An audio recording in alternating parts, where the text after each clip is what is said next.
Hi everybody, this is Boog Reviews, and today I'm going to be doing a review on the brand new McFarlane Toys DC Multiverse Ambush Bug figure. So before we take a look at Ambush Bug, let's go ahead and take a look at the accessories that he comes with. So first up, you get your standard DC Multiverse base, but he stands pretty well on his own. Up next, you get his data file, cool shot from the comic right there. And then if you want to read about him, go ahead and pause that now. Up next, he comes with a left-fisted hand. And finally, he comes with an alternate left accessory holding hand for holding Cheeks the Toy Wonder. And I love that McFarlane Toys included this as an accessory. I think this looks great. All the little wrinkles sculpted on his suit right there, and the paint apps on it. It looks very good. McFarlane Toys did a very awesome job on this accessory. One weird thing is his alternate hand that he comes with. It was actually loose and a baggie in the package. Usually the alternate hands are packed right beside the figure, but yeah, this one was just loose rolling around in the package. So when you open it, be careful not to lose that or toss it away if you open your packages. So now let's go ahead and take a look at his head sculpt. So McFarlane Toys did a very, very awesome job on this head sculpt. I absolutely love the expression that he has. I think McFarlane Toys really captured that very well.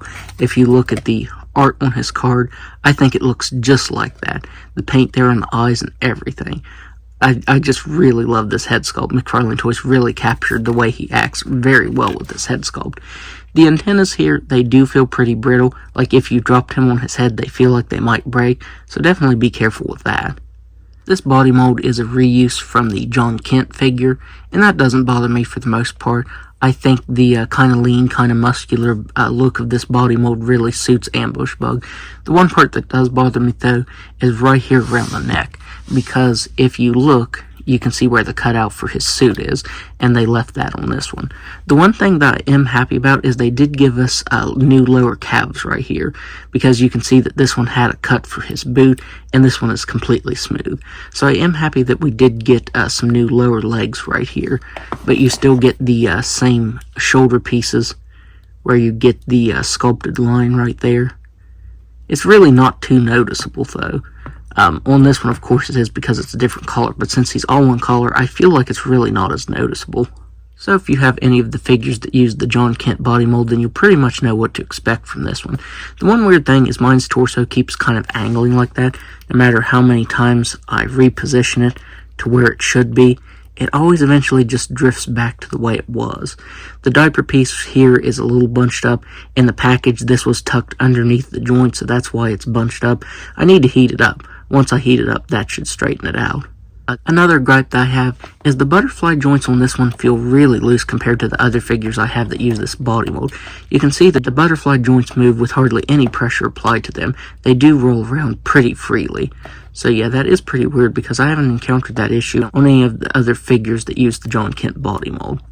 So now let's go ahead and go over his articulation.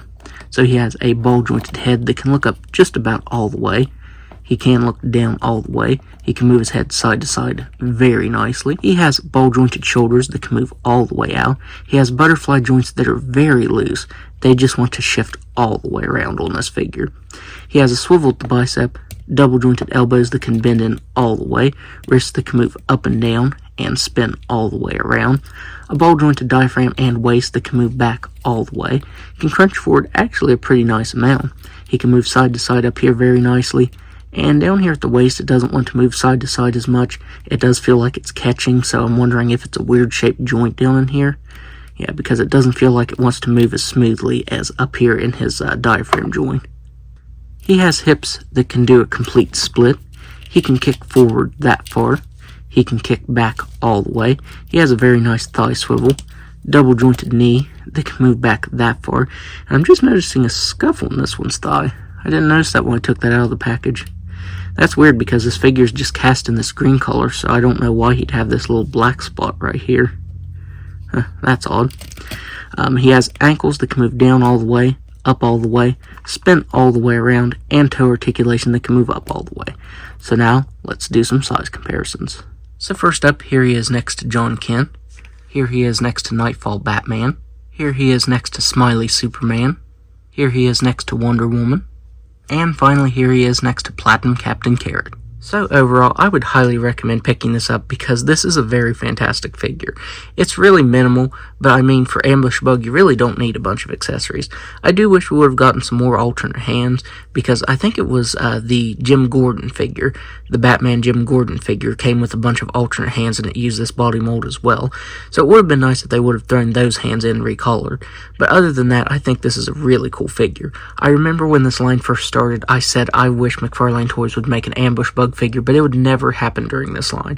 I'm glad I was wrong. It took a little while to get Ambush Bug, but I'm pretty pleased with the final product we have. I did have some small nitpicks with it, but overall I'm pretty satisfied with this, and I'm happy that I finally got this character in the line. I know not a lot of people were probably excited for this, but I was. As I said, when McFarlane Toys got the license for the DC figures, this is a figure that I really wanted them to make, and now they finally did.